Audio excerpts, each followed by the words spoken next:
ஆமா இந்த அக்கலங்காரத்தை இந்த வாங்காரி வச்சு குறைக்கட்டும். எவ்வளவு பையன் கொண்டுக்கு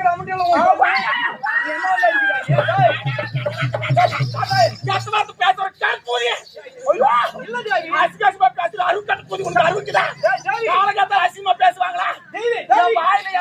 ஒரு பச்சை ஒரு வார்த்தை ஒரு கெட்ட வார்த்தை பேசலாம்.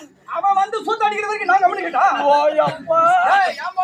மேல அடிக்கிறான்னு சூத்து அடிக்கிறான். சத்தி தோங்க வேணாம் ஒண்ணுமா